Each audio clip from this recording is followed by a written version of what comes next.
And thanks so much for joining on time. We'll give people just 1 or 2 more minutes to log on before we get started.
Hi, everyone. We'll go ahead and get started. Thanks so much for joining today's webinar on the Commercial District Recovery Guide. We're really excited to be able to present this new guide to you all today. I did want to just quickly run through a couple of housekeeping items before I hand things over to our presenters. Everybody is muted and will remain muted throughout the presentation, but you can submit any Q&A questions you have through the Q&A or chat function throughout the presentation. And we'll be able to see them. If you want to be unmuted at any point, you can raise your hand and let us know if you have something that you want to share. And we will be recording the webinar and making that available after the webinar is over, and along with the deck as well. Thanks, everyone. With that, I'll pass things over to you, Liz. Great, thank you. I'm excited to welcome you all to the webinar on Commercial District Recovery Guide. This has been generously funded by US Bank and authored by our good friends at Streetsense. Before we dive in, I wanted to give some background on LISC and why we invested in this tool. LISC connects hard-to-tap public and private resources with underinvested places. We partner with organizations on the ground because they understand local conditions, have done the work to establish trust with the community, and are committed to long-term revitalization and recovery. Many of you are also dealing with your own personal circumstances while working for and supporting your communities, and I really commend you for that. COVID-19 took us by surprise, and organizations had to very quickly adapt to a new way of engaging with and supporting businesses. Walking the strip no longer worked. On top of that, many had to cancel events and other revenue-generating activities that supported operations, which creates lots of anxiety. To help address these challenges, the Recovery Guide provides a curated roadmap for action to support COVID-19 recovery efforts in downtowns and commercial districts. Now, many of our business districts were facing challenges pre-COVID, and many of our communities are suffering from other traumas. We'll update our resource hub, which Larissa will introduce later, with new information and resources that directly relate to the rebuilding needs and community healing that will be necessary for our communities to recover. So please watch that space. We'll have an additional webinar. We want to make sure that we're addressing those concerns directly. If you know of any resources or have suggestions, please include them in the space set aside for Q&A. As Larissa and Noor go through the presentation, you'll see that they're highlighting examples from across the country, and that's really what we want to promote is shared learning. And so we want to hear from you just as much as we want to share our experiences on the ground. So I mentioned that this webinar was supported by US Bank. They're a generous supporter of the LISC Small Business Grant Relief Fund. The fund was created to support small businesses and organizations that are led by minorities, women, and located in underserved areas. From that fund to date, we've provided 500 grants to businesses, and 90% of them were given to minorities and 94% were provided to businesses located in underserved areas. So that's something that we're very proud about. Our outreach and our selection process was very intentional. With that, I would like to introduce Kenna Poplar, who will talk more about U.S. Bank's comprehensive approach to recovery and partnership with LISC. Kenna is VP and Signature Programs Manager in Corporate Social Responsibility at U.S. Bank. But more importantly, she's a flexible and trusting partner, and we really appreciate her leadership. This would not have happened without her. Having her sign off on things in 24 hours, that's not something that you normally see from a funder, but these are new times and they've been able to adjust their practices to help us in the way that we needed it. And so I just really wanted to thank you for that and I appreciate you. Thanks, Liz. Again, this is Kenna, and I just want to echo all of Liz's comments and the reasons that we selected LISC as a partner for one of our COVID relief grants is all of those things that she mentioned, that LISC is very intentional about who they're partnering with, supporting people of color, low to moderate income communities and women, that they're looking for organizations that are on the ground, know the communities and are committed for the long haul. Those are all things that US Bank values as well. I specifically work under the US Bank Foundation, and the foundation supports economic development through the areas of work, home, and play. And again, with a common focus aligned with LISC around women, people of color, and low to moderate income communities. And LISC has been a longstanding partner for us, not only nationally, but in many of the local offices where we sit. So most of the foundation's giving is managed at the local level by our community affairs managers. They're, again, just like how LISC operates, they're on the ground and they understand what their communities need. And so the bulk of our grant making goes out in that fashion. However, we also want to elevate partnerships like LISC, who are persistent across our footprint and need us, and we want to be there to provide regional or national support, especially when faced with a widespread emerging need like COVID. And so it's my role really to focus on those types of partnerships. In March, US Bank announced a comprehensive response for employees, customers, and communities that totaled nearly $60 million. And roughly half of that was in the form of grants. Our goal was to ensure not only immediate relief, but also to be there for the long-term recovery in all of the communities where we do business. And that's, again, where our partnership with LISC comes in.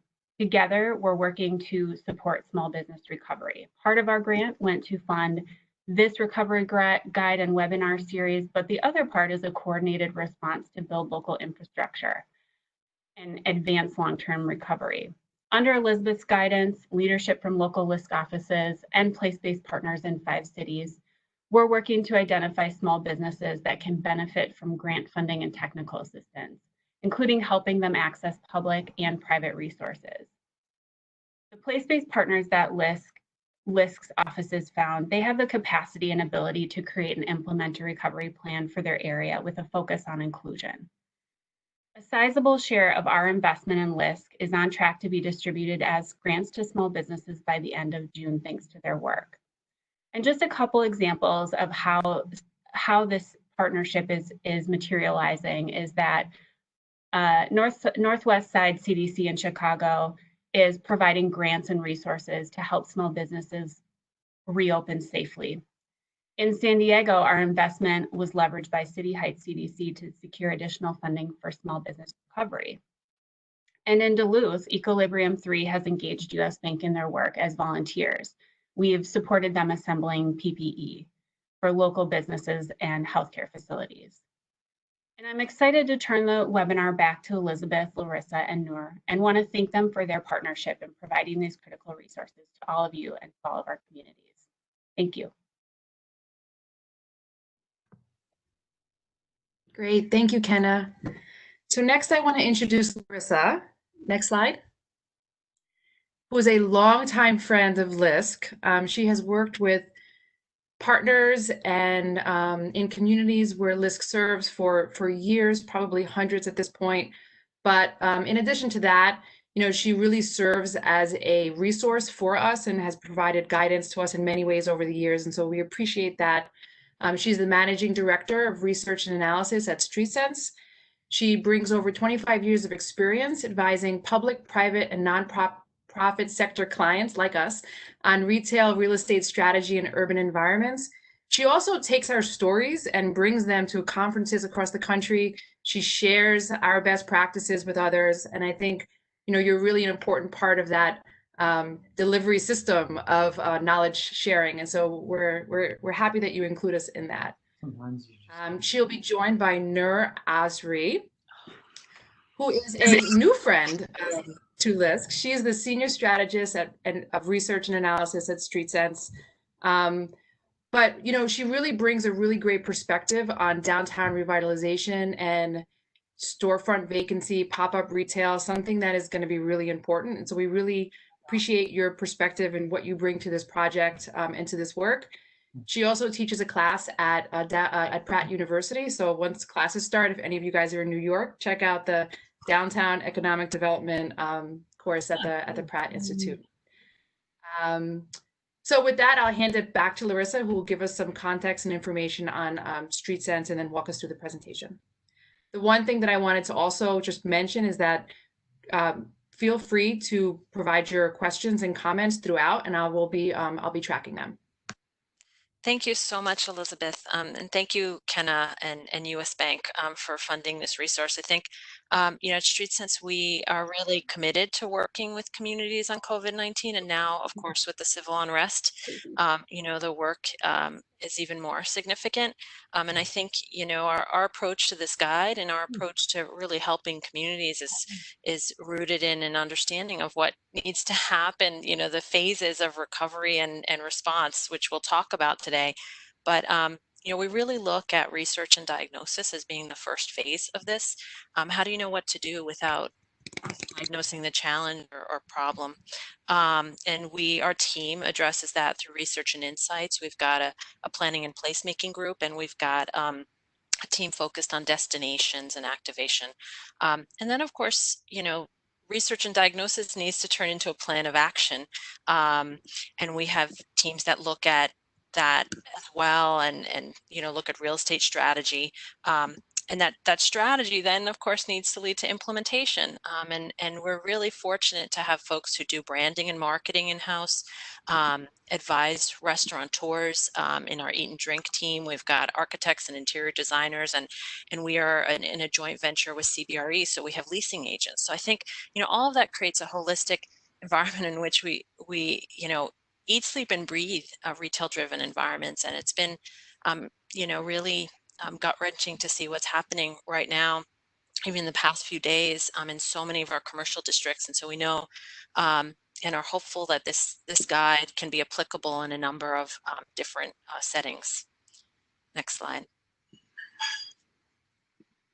So today we're going to talk about some trends that we have seen as a result of COVID and that have been accelerated by COVID on small businesses and commercial districts. And I really want to say that this guide is for people who manage commercial districts. It's very different than what you might share with your business owners directly, the tools and resources that they need.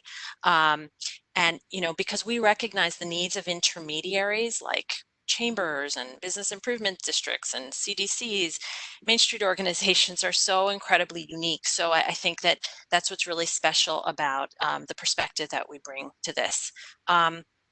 We will be then talking about what a framework for disaster management is. And then Noor will lead us through really some tactical recommendations for response and recovery, which, it's not an exhaustive list, but it's a real starting point for those of you who are trying to make decisions every day on how to spend your time and resources. Next slide.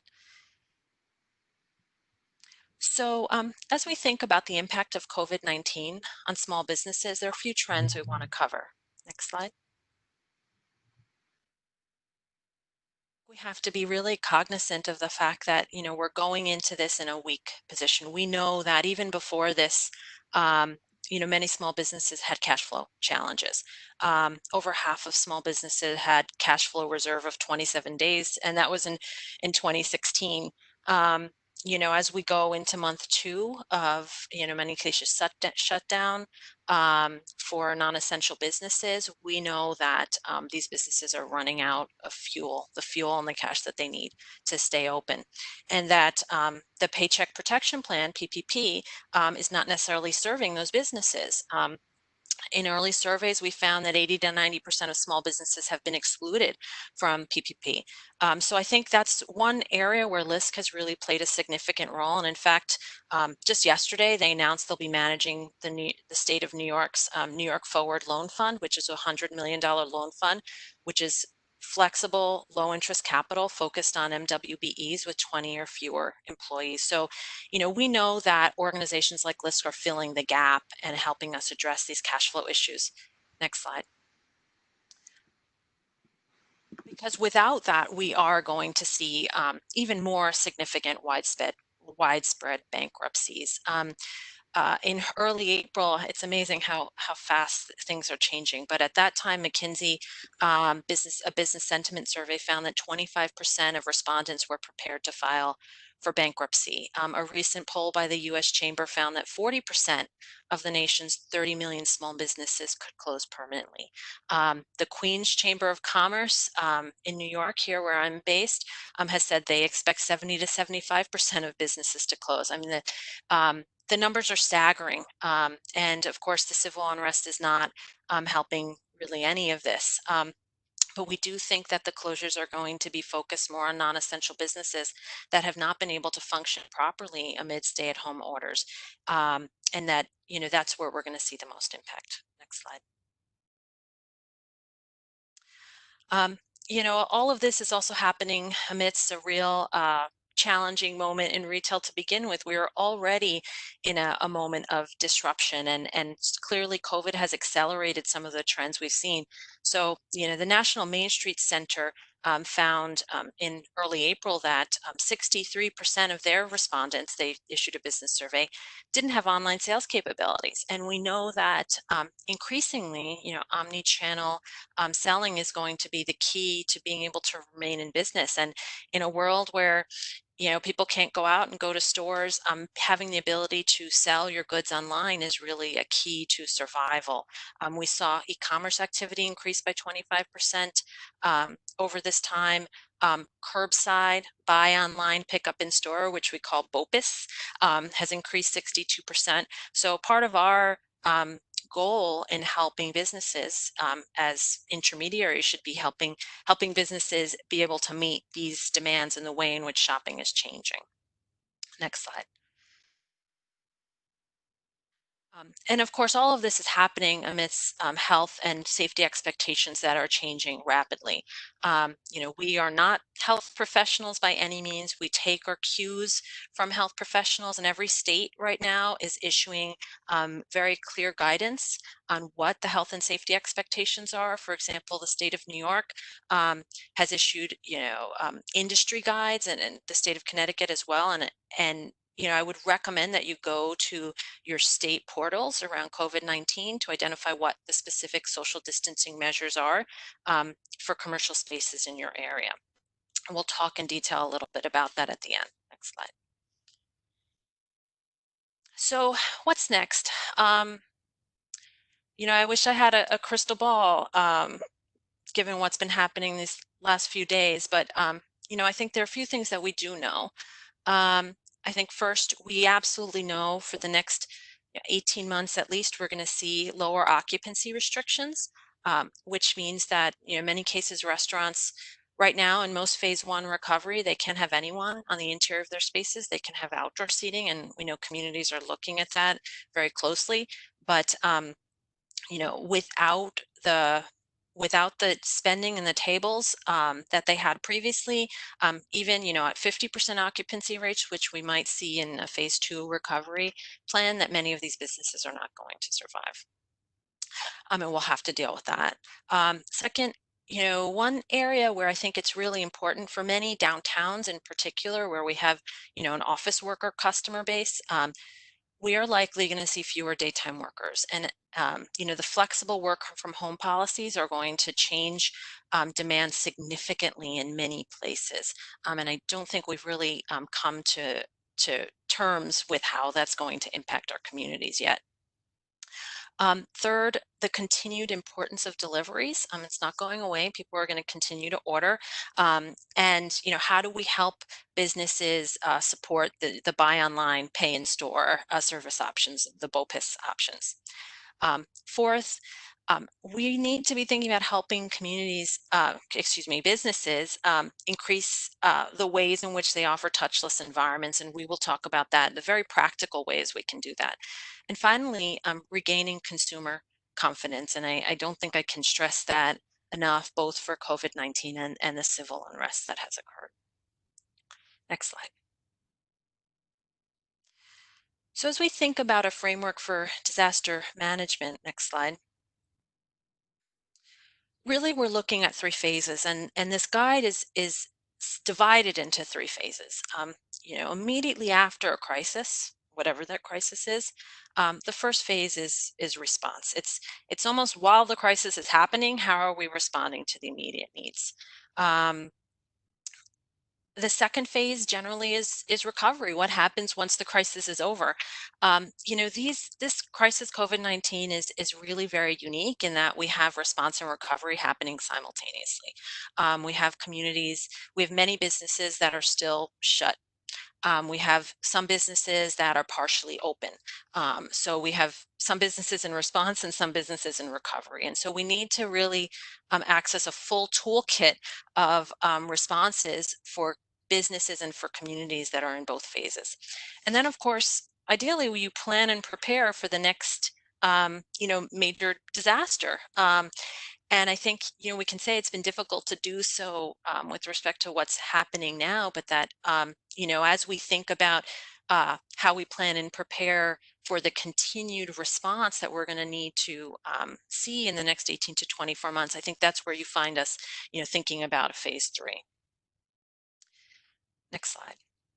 And so now I'm going to hand it over to Noor to walk through the tactics of phase 1 and phase 2 response and recovery. Thank you, Larissa.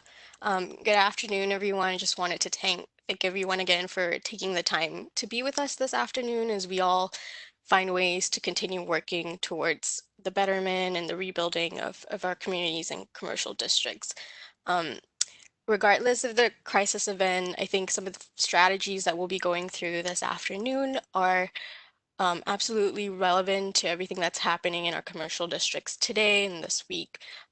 We'll need to do outreach, we'll need to do data collection, and then of course the implementation of programs and physical improvements that are informed by the outreach and data collection. Next slide.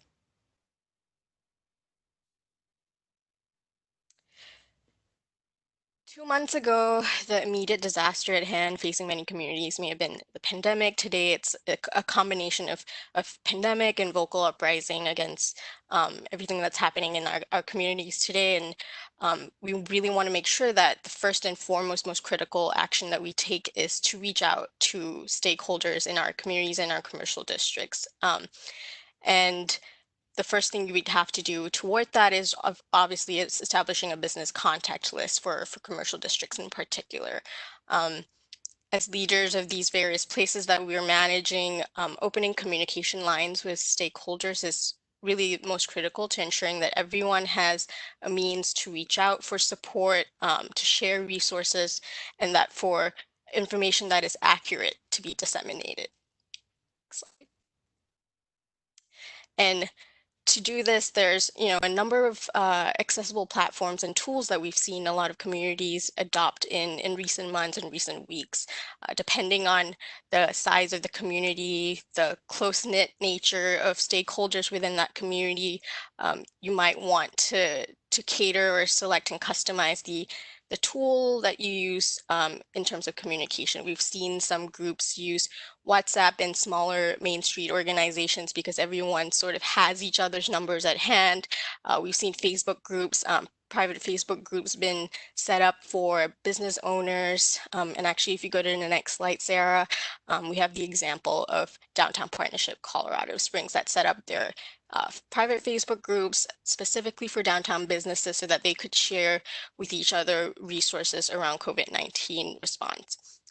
So depending on your organization, there's a number of tools that we talk about in the guide that you may be able to adopt. And especially in recent weeks, social media has become also another important way to communicate with stakeholders as well. Can we go to the next slide, Sarah? Another thing we need to do once we've sort of established a relationship with our stakeholders and built the trust to a consistent communication line is really coordinating resources and disseminating accurate information to stakeholders. You want to ideally, if you have the capacity and resources within your organization, to do that tracking yourself. Have someone in the office staffed at looking at everything from federal, state, county, municipal grant programs and technical assistance programs and resources to, as Larissa mentioned earlier, looking to health guidance, particularly in response to COVID-19, safety and hygiene guidelines that have been set by your health officials. And then we've also found in recent months that trade association resources and guides have been really important for place managers, looking at organizations such as the International Downtown Association, International Council for Shopping Centers that each have done research and reached out to their own stakeholders to determine guides and resources for their groups and members.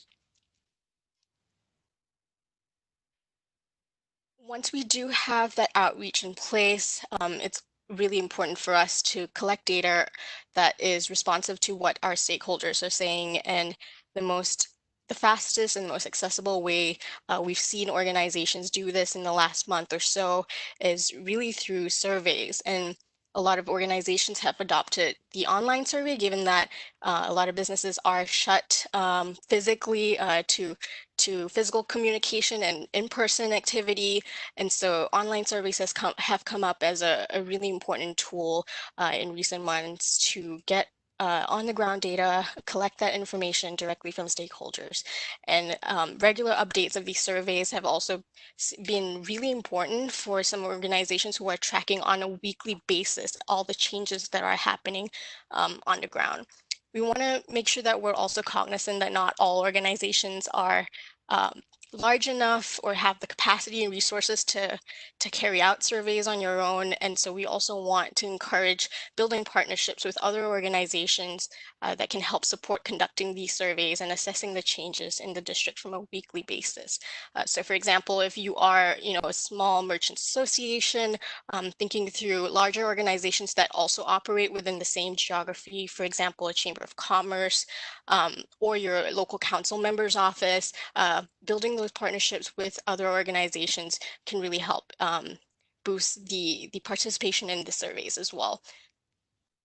Can we go to the next slide? In the guide, we've also been really mindful of the kinds of applications and tools that are available for use by your organizations to conduct these surveys. Some of them require payment and may be costly for organizations that may be a little smaller and not have as much resources. So we want to make sure that we give an option for free tools that are available online. So we've laid out here Google Forms, SurveyMonkey, some of these are free, and also gone into outlining some of the sample questions that will be critical to asking your stakeholders in these surveys in the guide. So we have, key questions around finding out if business operations have changed in recent weeks in terms of operating hours, the way that sales are being made, whether online, in person, if conditions don't improve, how long can businesses really continue to run? And in the later weeks of the pandemic, it's been important for us to also track, the types of resources that your stakeholders have applied to in order to better understand if your organization does have the capacity to reallocate resources or grants in the coming weeks, that they are targeted and responsive to what your stakeholders really need. Next slide, Sarah. Thank you. So I think another thing to be really mindful of with surveys is that you should never be afraid to communicate the findings of your surveys, particularly to local council leaders, to other partners that you may have worked with before, whether funders or local organizations with resources that they can reallocate to yours. These are ways in which we communicate early findings and build the case for funding later on during the recovery phase as well. So don't be afraid to publish the findings of your survey, talk to other stakeholders, use the findings of that survey to communicate your needs. That sort of takes us into where a lot of communities are today, which is sort of in the recovery phase of COVID-19. There's still strategies within outreach and data collection in recovery, but they might look a little different. So we're in the response phase, phase one, you've sort of established communication lines with your stakeholders, disseminated information to your stakeholders as your districts begin to reopen. Outreach looks a little different in terms of communicating with the larger public audience and with the media about the reopening of some of your districts. Can we jump to the next slide, Sarah? Thank you. So we'll work, first of all, with local media outlets to share your district story. I think Larissa mentioned earlier that it's really important as our commercial districts and downtowns begin to reopen that we're not controlling, but also but giving the right kinds of information to the public and to our customers who may need a little boost in terms of regaining consumer confidence. You know, there are a lot of sentiment surveys that have been conducted over the last few weeks that have shown the lack of confidence that consumers have in returning to eating out, shopping in commercial districts. And so it's really important for you to be able to work with local media to demonstrate the ways in which your district is taking the necessary precautions to keep customers safe, to keep customers healthy in the next few weeks.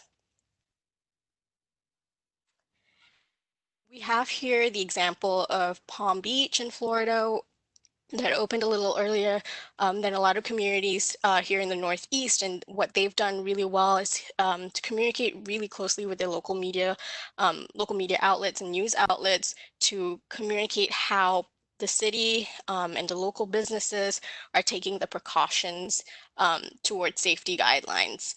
So that's definitely one way is your local news media. And then once we have sort of moved on into recovery, you know, we have to really get creative with raising funds to close the gaps that might exist in your community with recovery of businesses. Get creative with fundraising galas that we outline a little in the guide. And of course, during a pandemic, that might look something like a virtual gala.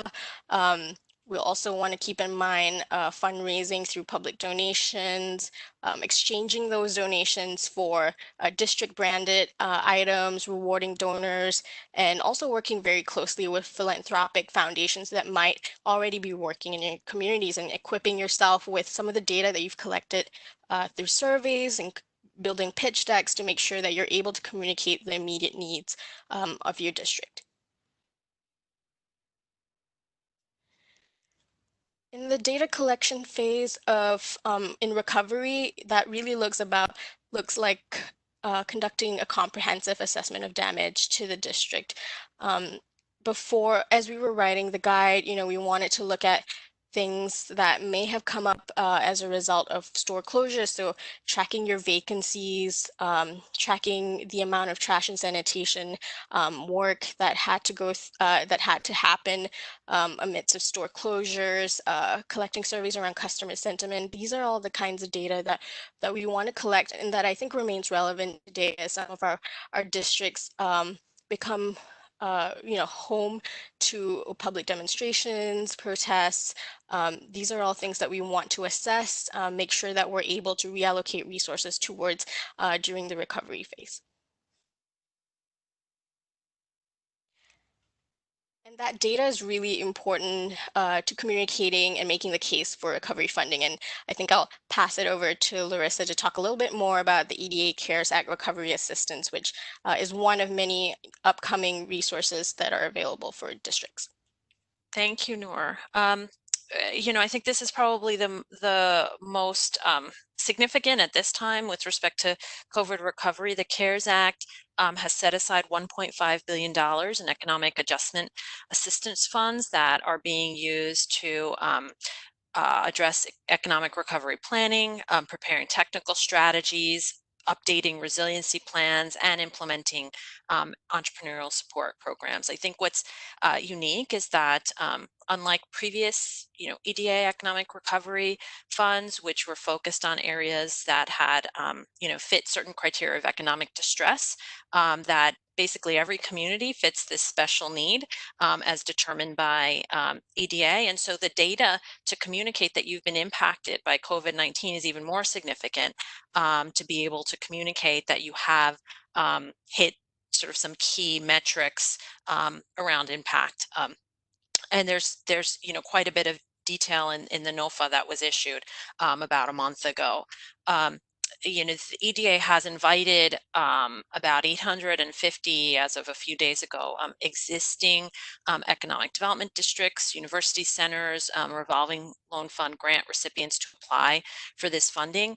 They're also accepting non-competitive funding from other existing applicants. And then they have competitive awards that will range between 100,000 to 30 million that have some matching requirements associated with them. Next slide. So, I do want to say, implementation, the resources to support implementation are really critical. And when we get into implementation, we've shared a few tactics here that frankly are a starting point. Every community, I think, should come together and really think about, once you've collected this information and heard from your businesses, what are their needs? Some of the ideas here, really should be borrowed if they're the right fit for you, but we want to encourage you to be innovative as well. I do see this as sort of three buckets of needs. The first being business environment, what we think about what happens inside the store. How do we help your actual tenants connect to grants and resources? How do we help them get the capital and technical assistance, in some cases, to adapt their commercial space to the new social distancing requirements that are coming down the pike that will enable them to bring customers in and serve customers? The second is really around retail sales and marketing. We know as businesses open, they have limited bandwidth and resources to share their opening. And so how can we, as supporters of multiple businesses in a district, create a district awareness program and communicate that your district is open for business? And then how can you support individually businesses that are creating new avenues for sale? So if they're now selling online where they previously didn't, what tools do you have at your disposal to support that? And then third, physical environment. And we know sanitation continues to be important. Public safety is increasingly, was important after COVID-19 and now even more so as a result of the unrest. Creating social distancing through wayfinding and signage will remain important, and adapting your public realm for social distancing. So let's talk about some ideas that we have for you. Next slide. First, I think we've seen bids in particular that often have resources for sanitation increasing their budgets, and addressing, public safety through the cleaning of high contact public spaces. In the meatpacking district in New York, when Sephora boarded up, put plywood on their business, they immediately, painted a mural on that. And I think that's something that, many business districts have been looking at. How do we make sure that in this moment when everything's closed, that we're still creating a place? Next slide. And of course, all the cleaning and sanitation guidelines that many of you by now are really aware of, the cleaning of high contact surfaces. We know many organizations are paying for PPE, the gloves, the face masks, the sanitizers for many of their businesses. We know in New York, for instance, many of the bids are sharing their sources for finding suppliers for these things, sharing information about hand washing and sanitizing at this time is almost second nature for us, but also identifying ways to help support recycling and busing and addressing trash issues. Next slide. And then, adapting the public realm, we've seen a ton of information out there, and there are wonderful guides. NACTO has put together a guide on streets and sidewalks, but a few things that have come up for us that I think are worthy of nearly every district looking at. One is sidewalk expansion. We know that retail stores are going to have to occupy sidewalk space, whether it's queuing or whether it's restaurants with outdoor seating in the sidewalk, that we don't have enough sidewalk to support social distancing. We need to figure out a way in some cases to expand into the sidewalk with some of the pedestrian activity that still needs to go on. We need to, in almost every city, find ways to overcome the regulatory hurdles that we have that often affect outdoor seating, or things like the creation of parklets. So in front of an individual business, creating, in a single space, a single parking space, giving that restaurant or business an opportunity to create some, whether it's outdoor merchandise or seating. And then helping, we've even started thinking about assigning plaza seating to adjacent restaurants so that they control certain areas of seating and they can serve. Many of those begin to trip into regulatory issues in many cities, and the health department is often involved, which is why public policy and being engaged as this policy is being developed is really critical. And many communities are still really in the throes of trying to figure out how to do all this. Next slide. The other piece of this is, as people feel increasingly or feel uncomfortable going onto the subway or in New York or using public transit, encouraging other ways to get around, micromobility, the connections for biking that create safe biking networks is one key piece of that to enable the movement of people into and out of your district. But also creating dedicated zones for curbside pickup. We've seen a lot of that. And also in a world where we see a lot of delivery, creating bike corrals right in front of businesses that maybe are much more heavily reliant on delivery than on outdoor dining. So, offering almost a very surgical approach to your businesses and giving them a series and set of options for what it is that they can do to respond when it comes to what they want to see like right in front of their business. Next slide. And then, creating and sharing sort of the rules of, the rules of social distancing in your district. How are you going to communicate the flow of movement and space? Are you going to, create on the ground decals or tape that help people understand what it is they should or shouldn't do? Everybody's been in stores recently, in grocery stores, where they now have aisles that are dedicated to a particular direction. And it's so interesting because now we have, new ways in which we're getting information. I never previously thought about looking at the floor to tell me the direction I should be going in a grocery store, and it's still not completely natural. So we're getting used to the way these signs are, and I think we're getting better at offering wayfinding and signage that gives people, the rules of engagement. Next slide. And, inside the store, signage is really critical. What are your policies? How do you remind people what those policies are? Whether it's wearing a face mask, requiring face masks at the door, the one-way aisles, as I showed you, seating in stores, and also, reminding people to do the right thing and stay apart.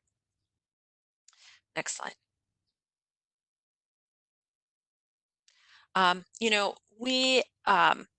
We love sort of bringing examples to folks. I think the Downtown Denver Partnership has created a resource hub that for a lot of this information that's useful, that provides useful information. I think that's the point of this, is that as intermediaries, you're in the middle.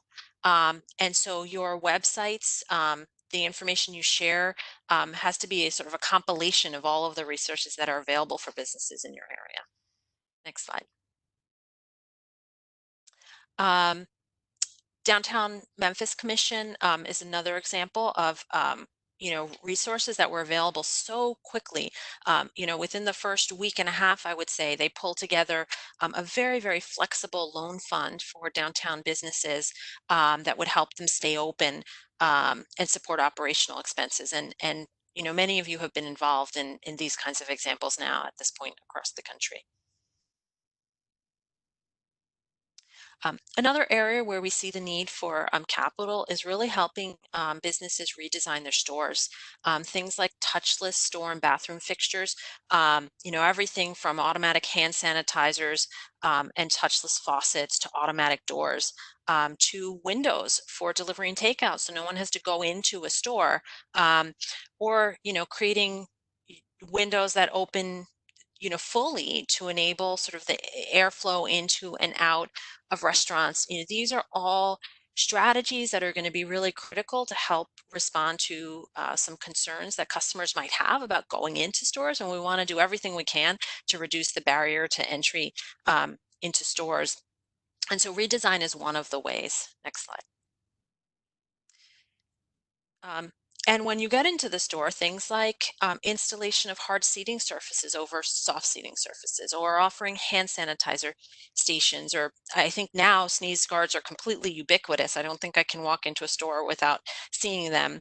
But also reorganizing your store and the way it's laid out to allow for a pickup station.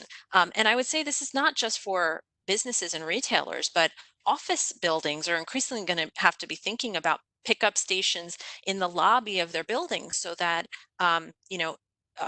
when an office worker who does return can either go downstairs or have someone bring up their lunches so that we can facilitate local restaurants continuing to serve their office clientele during the day. Next slide.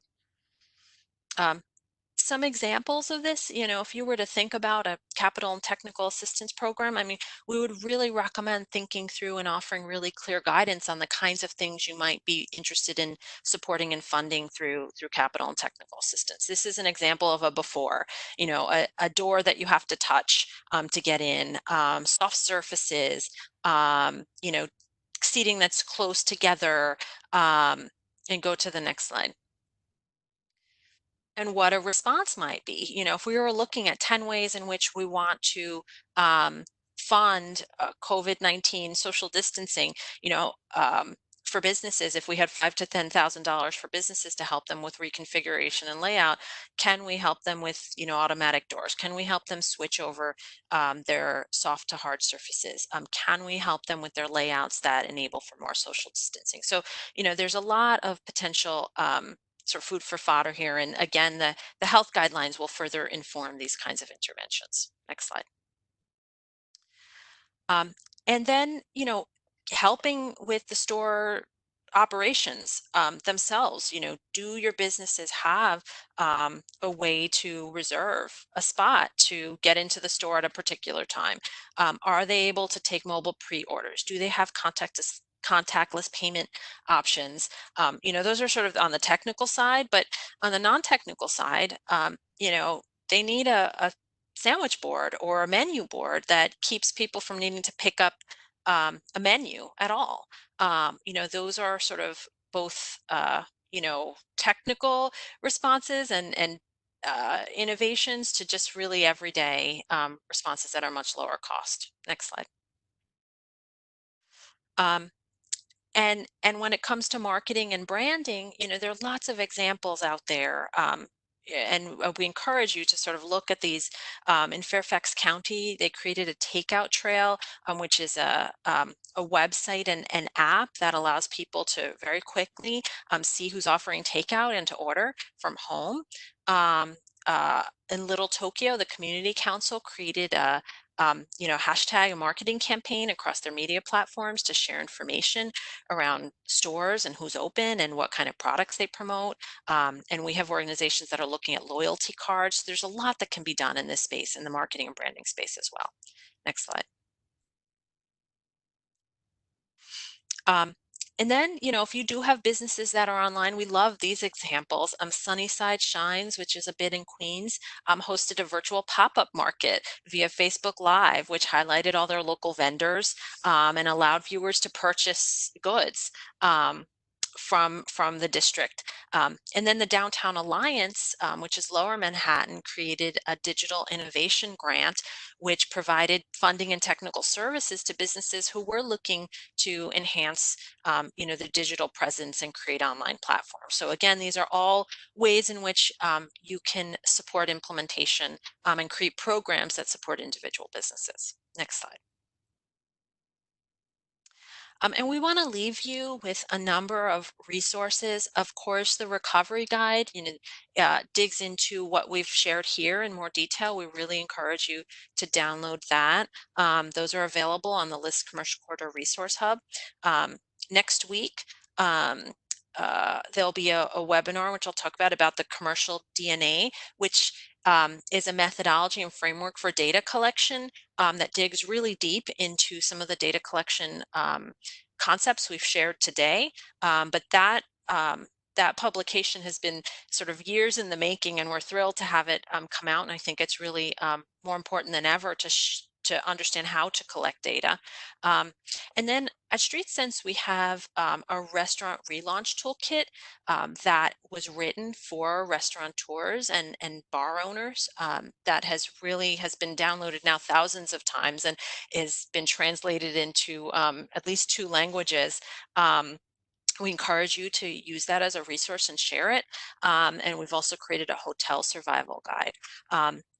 So those are available for free on the Streetsense website. And then, check out the National Restaurant Association. They have a wonderful COVID-19 page that offers reopening guidance. And as we said before, your state health agencies have really great information. I'm most familiar with New York State, but I know that's happening across every state.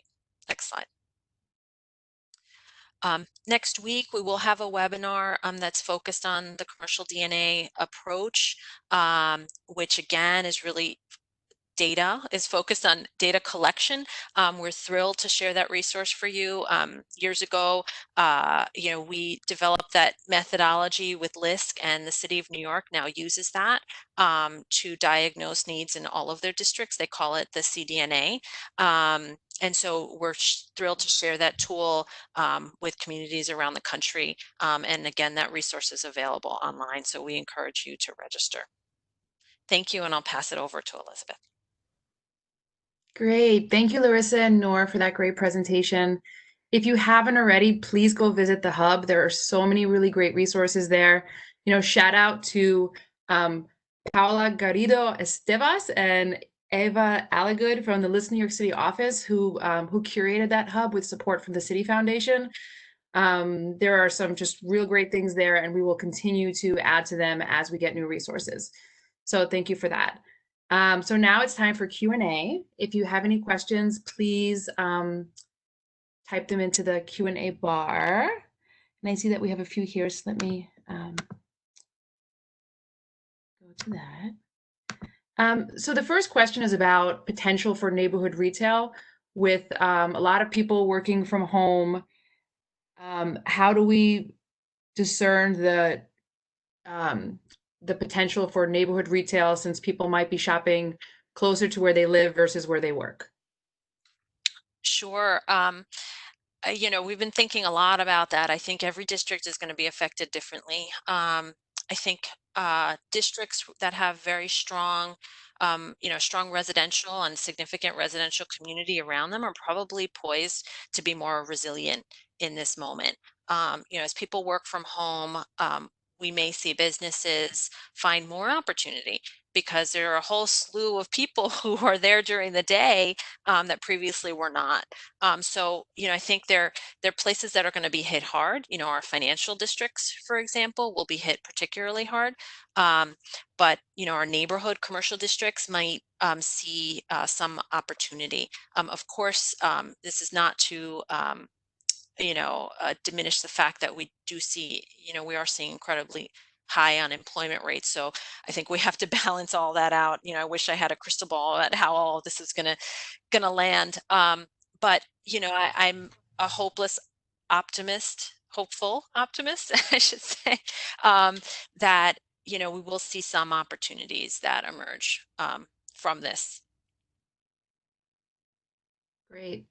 So we have a question from Lindsay Wallace about how to access next week's webinar for commercial DNA. And I know it was answered privately, but I think that might be information that that everybody would find helpful. So I just wanted to mention that in the registration form where you signed up for this email, you can sign up to our email list where you'll get information on webinars that that we host. And so it's a good resource. The next question is from Janet Lorne. So this is sort of a two-part question. The first one is, what are you hearing about redirecting entrepreneurs to other industries? Aside from restaurants, that may continue to be impacted going forward if consumers change behavior. And there was sort of a second question about small-scale manufacturing if supply chain risk gets reevaluated. And I guess just one thing I wanted to say about the first part of your question is, we've actually heard from a lot of restaurants that have shifted their operations and have been more successful than they normally are, especially with the additional sale of alcohol. So I think that that's definitely something to lobby, is, you know, helping them diversify their revenue streams in that way. But I'll sort of hit it to you, Larissa, to see if you had anything else to add about, you know, have you seen that people are telling restaurants that they should maybe explore other revenue streams? And when I see small scale manufacturing here, I kind of think about, you know, the barbecue restaurant that ends up making their own barbecue sauce type of thing. And I'm not sure if that's what you implied in your question, Janet. So Yeah, you know, we've seen you know, creativity is among entrepreneurs is phenomenal. I mean, in a number of you know, I've talked to a number of entrepreneurs who have pivoted in amazing ways. You know, the restaurant that is now selling prepackaged meals, you know, that had to pivot, that used to have a daytime office worker clientele, but now is beginning to realize, wow, we've got to bring these meals to residents, to nearby residents, and we've got to deliver them or have them pick up. You know, have been really creative about that. You know, I've seen a local pizza shop selling hand sanitizer here. You know, we've seen many folks that we've seen, restaurants also selling grocery store items, whether it's a local, and actually there are examples in Memphis. And we're familiar with Memphis because we've done some work there, but of restaurateurs that have gone into like the grocery store business. You know, I think on the non-essential side, that sort of remains to be seen because we haven't seen many of those businesses yet open and be able to do much but pivot. So I think the story still remains to be told on the non-essential business side, which is why we're seeing so many solutions on the essential business side, where these, you know, we know these businesses are still open, they're still trying their best. And I think that's why we have more stories to tell there. Yeah, and I think Sure. just yeah. um, that, you know, with changing sort of your chain of products and services to manufacturing, for some businesses, in particular in commercial districts or downtown areas where the underlying zoning might not allow some of these activities to occur. I think that's a longer term challenge that some businesses face in terms of being nimble and changing their business models and changing their products and services to meet the underlying regulations and requirements of certain cities. So we want to be careful if we are, you know, sort of encouraging the shift to small scale manufacturing, that there aren't additional steps and regulations that these businesses have to go through in order to do some of this work. Great, thank you. Well, we are at time, so I wanted to thank our panelists. I wanted to thank our participants for joining us today. Don't forget to download the guide. Don't forget to visit the hub, and we will see, some of us will be seeing you on June 10th for the Commercial DNA webinar. Thank you, Elizabeth. Thank you, Kenna.